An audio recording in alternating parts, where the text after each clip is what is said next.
सुदन गुरुङलाई यी पुराना दलका नेताहरू र केही मिडियाहरू लागेर मिडिया म्यानिपुलेसन गरेर चाहिँ हटाउने कार्यमा किन संलग्न भए भन्ने कुरा हामीले एउटा बुझ्न जरुरी छ।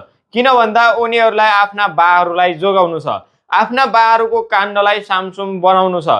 एउटा गृहमन्त्री यतिको दमदार हिम्मत भएको गृहमन्त्री हुँदै गर्दा, पूर्व प्रधानमन्त्रीलाई समात्ने ल्याकत राख्ने मान्छे हुँदै गर्दा अब बाहरूका काण्ड त लुकाउन सकिएन। उनीहरूलाई त गिरिबन्धुको नाइकेलाई जोगाउनु छ, नक्कली भुटानी शरणार्थीको नाइकेलाई जोगाउनु छ, त्यस्तै क्यान्टोनमेन्टको नाइकेलाई जोगाउनु छ, बुढी गण्डकी जलविद्युत आयोजनाबाट भ्रष्टाचार गर्ने व्यक्तिहरूलाई जोगाउनु छ, त्यस्ता अन्य ठूला भ्रष्टाचारका काण्ड मचाउने व्यक्तिहरूलाई जोगाउनु छ।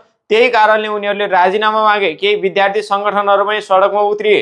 मुख्य कारणै यही हो कि गृहमन्त्री सुदन गुरुङले राजीनामा दिएको खण्डमा हाम्रा बाहरूलाई के हदसम्म राहत हुन्छ, के हदसम्म जोगाउन सकिन्छ, उनीहरूले यही सोचेर राजीनामा मागेका थिए र उनीहरूले मागेको राजीनामा आज आएको छ। उनीहरूलाई चाहिँ मागेको राजीनामा पाएको म बधाई भन्न चाहन्छु र नेपाली जनताको पक्षबाट अलिकति दुःख पनि व्यक्त गर्न चाहन्छु कि यति धेरै हिम्मतिलो, यति धेरै दमदार मान्छे चाहिँ गृह मन्त्रालयमा मन्त्रीको रूपमा सायदै रूपमा अब पाइएला, जुन एउटा पूर्व प्रधानमन्त्री, पूर्व गृहमन्त्री लगायतका ठूला माछाहरूलाई समात्ने हिम्मत राखेको थियो। बाहरूलाई केही राहत भएको छ। सुदन गुरुङले राजीनामा दिएको छ। सुदन गुरुङ भन्दा झनै दमदार, झनै बलवान व्यक्ति चाहिँ गृह मन्त्रालयमा आउनेछ। अपेक्षा गरौँ, हेरौँ गृह मन्त्रालयमा को चाहिन्छ, कसले चाहिँ ती बाहरूलाई ठेगान लगाउन सक्छ त। कमेन्ट गर्नुहोला।